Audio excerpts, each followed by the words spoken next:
welcome. You're watching Business Today Television. I'm Sakshi Batra and this is our latest offering, What's Hot Today. And in case you'll want to understand what's the pulse of the market, what are the buzzing issues, this is where you will get to know everything and anything that is being talked about on the D Street right now.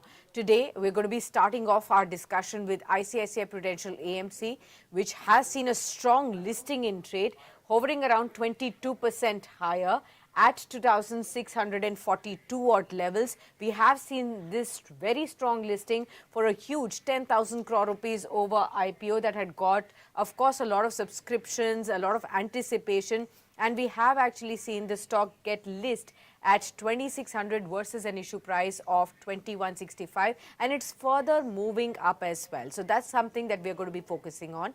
The second thing that we're going to be focusing on is on Ola Electric, where the promoter is on a selling spree. For the third consecutive session, we have seen Ola Electric promoter Bhavish Aggarwal continue to sell his stake. We are going to be trying to understand what exactly is the thought process there. How should investors who've been having this stock in their portfolio since the IPO time, and for those who are looking at it afresh, should be really looking at it. We will also be focusing on the IT sector at large, because big cues for the IT stocks are coming in from the United States of America, especially because we have seen Accenture come out with the results that points out to a positive or a steady set of earnings growth for the IT sector going forward. We will also be focusing on what to look forward to in the new calendar year 2026 with our guest who will be joining shortly. Vinit Bolinjkar, the head of research at Ventura Securities, is now joining in, and we are going to be trying to understand all of these key aspects on this show with him.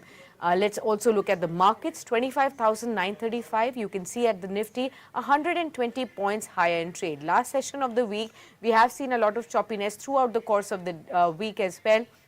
But today is when we are finally seeing some momentum creeping back onto the D Street as well. On the sectoral front as well, if you see, most of the sectors are up and about, barring just metals that have seen some pressure, but rest all of the sectors are up. Pharma stocks are higher, real estate stocks, infrastructure stocks, even the mid and the small caps are higher in trade. Let's quickly go across to Mr. Vinit Bolinjkar to try and understand the current sentiment in the market. Warm welcome to you, Vinit. Good to have you with us on the program as well. We are twinning as well on the screen and hope you're in the pink of your health. Help me understand, what exactly are you looking at into the markets right now? Are they also inching closer to, or at least showing us some sign as we inch closer to the Christmas week as well? Will finally the Santa Claus rally take shape? So, India is firing on all cylinders, and everything is going right for the country in terms of growth and, the trajectory. But, a couple of things which are weighing on the markets currently are the valuations, which are a bit of a concern, especially in the mid cap and the small cap, and the issues around the international markets. Japan is hitting all-time highs in terms of spreads, and, it seeks a little bit of concern around how the valuations will move, given that the US markets are looking to, roll over their debt. So these are some of the things that are of concern. But, if you've seen how the Indian markets have moved in the terms of how the, export data is setting up, I think we are in a very, very good position. And, hopefully once the selling stops amongst the FIs as the, your Christmas comes to an end, I think we will see a fresh bout of buying take place, provided that, the international markets hold up. Okay, Vinit, let's start off by focusing on the IPO space and the latest listing that we have seen now. ICICI Prudential AMC, the stock's listed at a 2,600 level, vis-a-vis an issue price of 2,165. It's further moving up, now 22-23% higher in trade, despite being such a large IPO. And we've actually seen a history of large IPOs, and now it's at a 20.9% of an uptick that you can see, a 453 rupee jump there. Your suggestion on how should one be looking at this listing, and for all those who have got this IPO allotted, what should be their first step now? We have to keep one thing in mind, is that in the consumption space, if there is one secular trend which can play out over a decadal theme, is the mutual fund AMC business. And, we have ICICI Prudential which is a very strong brand equity. They have got a great distribution piece in the back of its parent ICICI. And we think that, this is one of the stocks which is still available relatively cheaper compared to the rest of the AMC stocks. And hence we would ask you to remain invested in this stock and, uh, build on more positions at current levels. Okay. So once ICICI Prudential AMC has now also got listed, what is the kind of pecking order that you're looking at within the AMC pack that's already listed there? We have HDFC AMC and we have UTI, we have many others also. How are you looking at what would be your pecking order in looking at all of these companies? So, we like the franchise of ICICI Prudential because right now, in terms of valuation, it is relatively cheap. Okay, our second pecking order is Nippon because we believe that in spite of not being a bank-aided mutual fund, they've got some very creditable performance given the how they how they manage their portfolios and the trust that investors show in this stock. Apart from this, we believe that below these two stocks, I think HDFC AMC also comes in as the next favorite because the valuations continue to remain rich given the HDFC franchise. Right. For all those investors, who are big on AMC space, like you also have talked about, and for all those who may be looking at the long run, for ICICI Prudential, for all these IPO allottees, can they continue to hold on even at these levels or should they book out? No, I think, it's just a starting point. It's a very nice price point to get in at. And, you should just continue to hold on to the long term. I think as I have mentioned, it is, one of the few decadal themes which has got very, very good, prospects. So any fresh entrant can also use this opportunity to enter at 2612 also. Do you think it is giving you good valuations? Yeah, so as I said, the valuations are decent and any dip should be used to, add to their portfolio and increase weightage of the stock.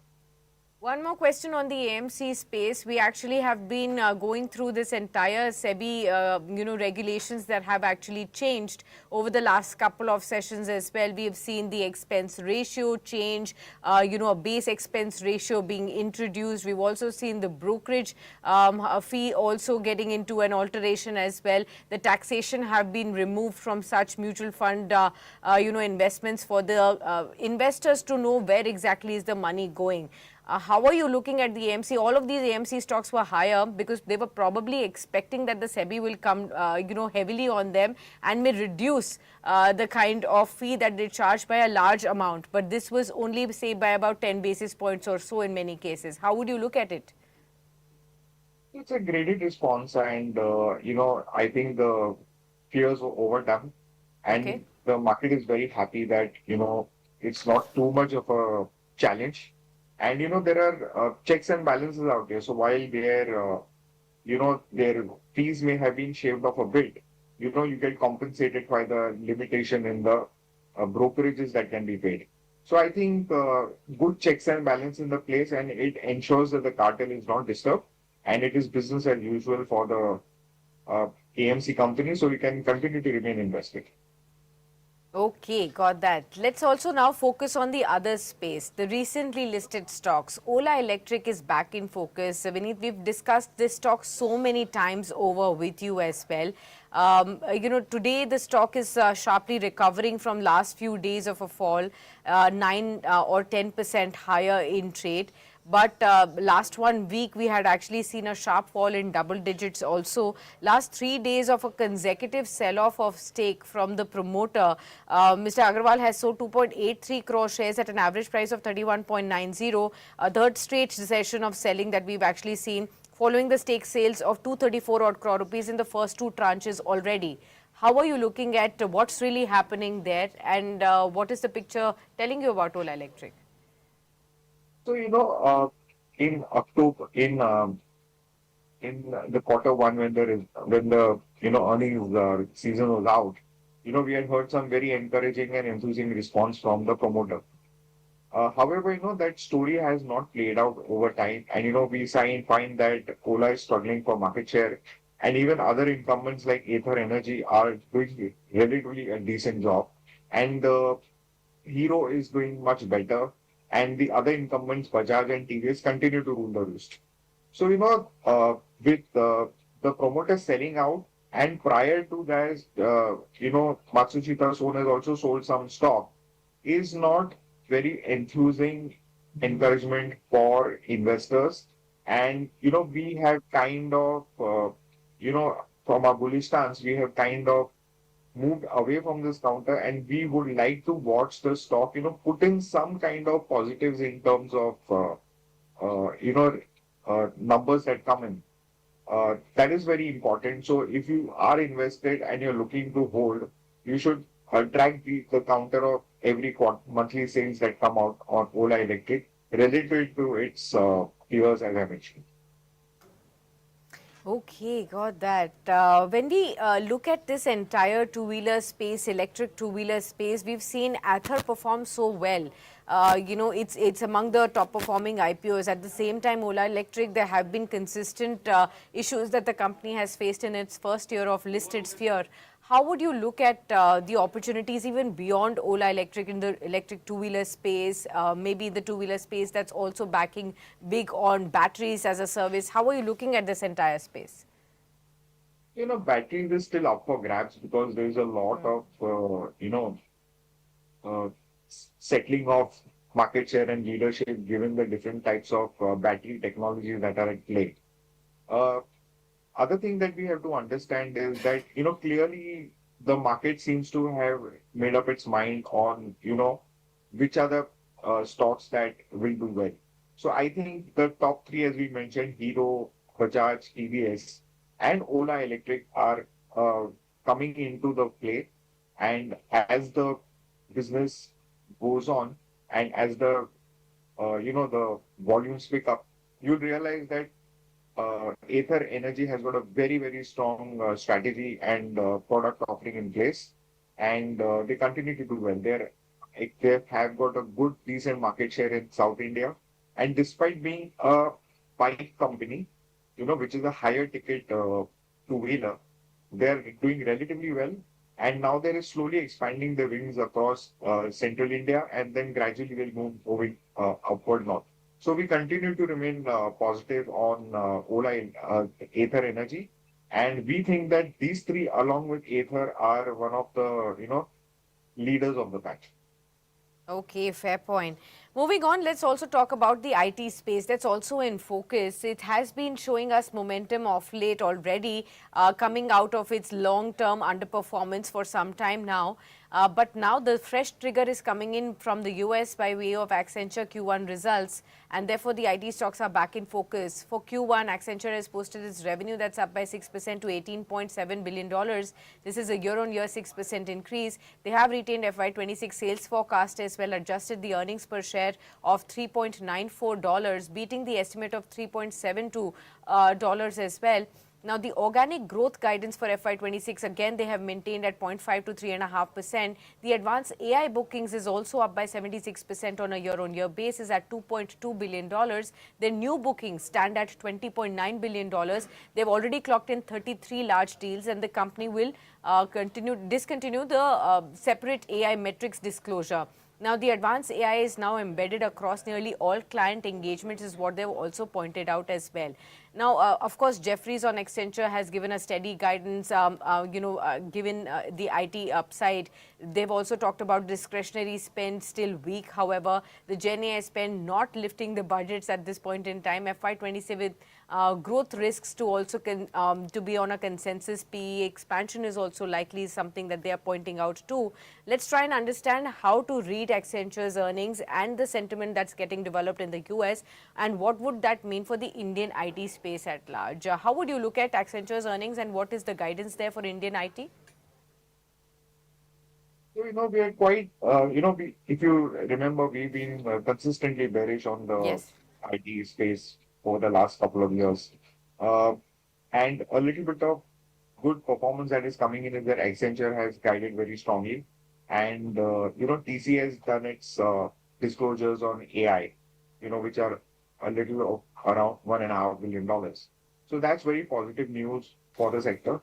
However, we are not getting extremely excited about this because, we would want to see how the rupee moves vis-a-vis the US markets. We think that, we continue to see a lot of negatives around that. And if you see the way the stocks of the big bank have been performing, if you take one of the stocks which has really collapsed, there seems to be a little bit of concern around the AI boom, which is, clearly looking to be a little stretched. And there are a lot of concerns around that. So we would want to, review the performance at least for another quarter. And as I keep mentioning that, Indian growth story from the manufacturing side is very, very strong. Numbers still continue to rule very encouragingly. And hence we continue to remain, overweight on domestic manufacturing and still underweight on Indian IT stocks. Okay, let me also highlight for all our viewers what Morgan Stanley has come out with a report on HCL Tech. They maintain an equal weight rating, a target price of 1680. They do believe that HCL Tech acquiring HP Telecom Services assets, the deal size is capped at $160 million. It includes the incentives. The financial impact seen is limited of this, and the acquisition unlikely to alter any near-term outlook is what they have said. That's the latest report that's come in. But in case you have to look at the IT sector in terms of where you would probably be looking at the first sign of an opportunity and you would grab, will it be in the large caps or the mid caps, Vinit? We actually mid caps will outperform large caps, sheer by the sheer size and already having very, very good efficiencies. We'll not see the needle move a lot out there. What can happen is that the mid cap stocks will outperform their peers massively. And hence, if you want to be invested, I think that is the space to be. That's the space to be. Fair point. Let's also try and understand from you now, Vinit, when it comes to the outlook on 2026, the new calendar year. What is it that you're already forming in your mind as the key strategy that you would advise and devise for your clients as well? In the new year, and what's the broad expectation? We've had a year with gradually moving to a high single-digit return on the Nifty, but what we have probably seen is that the broader markets have not really performed. The small caps have been the worst of the lot. So therefore, the retail investors that have a huge exposure to mid and small caps have actually not seen this year as a very rewarding year until and unless your stock picking game has been on point. What exactly would you advise to all the investors who are looking forward to 2026, still having some cash, wanting to know where exactly should the money go in the markets? I think at 26,000 and the valuations as we speak, they are very reasonably valued. They're not very, very cheap either. Okay. But the encouraging point is that, the Indian interest rates are also having seen the bottoms. Uh, if you notice, we have seen the large caps relatively underperform over the last few years, while the mid cap and the small caps have massively outperformed, and we are seeing the selling pressure coming. And with the overweight on these sectors and the splurge of IPOs that have come, these stocks have seen profit taking coming. And even at the current juncture, the valuations are not that mouth watering. So my advice would be to be very, very selective in what you pick and choose. You need to do your due diligence on valuations more critically. And if you are still wanting to take exposure, I think the large caps and a tilt towards the consumption story is what I would like to go for, because we are seeing the inflation kind of bottom out and it started to moving up. It's going to expect it to move upward, and this is going to help the revenue and the EBITDA story going in. Okay, fair point. Let me also gauge from you, Vinit, if I have to draw a list of key stocks that you're going to be really betting big on for 2026. Have you already devised a list for clients? So, as I mentioned, manufacturing looks very, very rosy. We like the defense team, despite the fact that, they have been very high on the valuation side and have now come off, we still believe that the growth story out there is going to play out very, very handsomely going ahead. Uh, we all, as I mentioned, we like the FMCG. We think they are undervalued. And on the banking side, I think we should be looking at a large number of mid-sized banks which have taken stake from foreign players. So that is also a very keen area of interest because there you are going to see the level playing field between the large caps and the small caps vis-a-vis not only growth story but also with respect to valuation. Okay, got that. Let me also ask you then, when it comes to the outperformance, where do you see the outperformance lying in the new year? Will it be large caps or the mid and small caps coming back and having a return in 2026? Where exactly will the momentum be? So I think it's going to play out in favor of the large caps in the short run. And you are going to get rewarded by being very selective in your stock picking as the year plays out. So this is the way that you should structure your portfolio: be overweight on large caps and selectively choosy with a concentrated mid cap small cap portfolio to outperform the markets. Okay, got that. Well, also, I wanted to understand from you when it comes to the underperformance or where you should not be going. How would you advise clients on that or investors on that in 2026? What is likely to stay in an underperforming zone? So we've had some, as I said, we have seen large caps underperform. So obviously, I said the rotation will play out positively with that. I think you still need to be very, very critical of the mid cap stocks because just uh, correction in price is not what is required. There's a lot of liquidity out there in terms of stocks that are held by the masses, and we need a time correction to play out before we can actually call bottoming out of the mid cap and the small cap process. So clearly, being very, very cautious with mid cap and small cap, but quite enthused with the large caps. So that's the way to play it out. Okay. I think one question that a lot of viewers would want to know is that between asset classes, what's likely to outperform?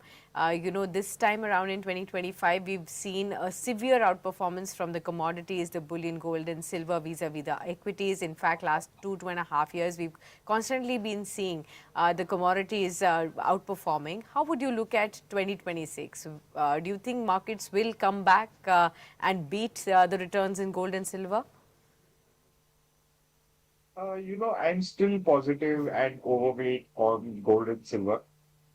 And primarily that plays out from the fact that interest rates are on a clear upswing. International rates in terms of the yen and slowly even the US stocks are going to follow because they've got a lot of rollover. There is nobody buying treasuries, and the Fed will have to pump in money to keep uh, funding their economy, and that means inflation is going to creep up, and it's going to be quite an ugly scenario in terms of US inflation, and that also impacts interest rates where they're headed out.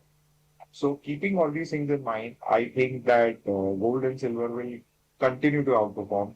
Right now, it's all about protecting the value of store of value or the store of money. Sure. And a large number of central banks are not done yet with their accumulation of the silver and gold. Okay, fair point. All right, we leave you at that note, Vinny. Thank you so much for being with us on the program and helping us really devise a new strategy for 2026, finding out where the money will be made, and of course, focusing on the current IPO space as well as all the opportunities that exist currently as well. Thank you so much. Always appreciate your presence. Thank you, Matt. All right, viewers, 25,960, 143 points up on the Nifty. Going has been strong in the first hour of trade. Let's find out whether this momentum can sustain and build on throughout the course of the session. Stay tuned with us on Business Today Television as we continue to get you the market coverage, and of course at 12 noon to seek answers to your own queries as far as your stock queries are concerned. You can join me on daily calls at 12 noon on Business Today Television, all across the social media platforms and on YouTube.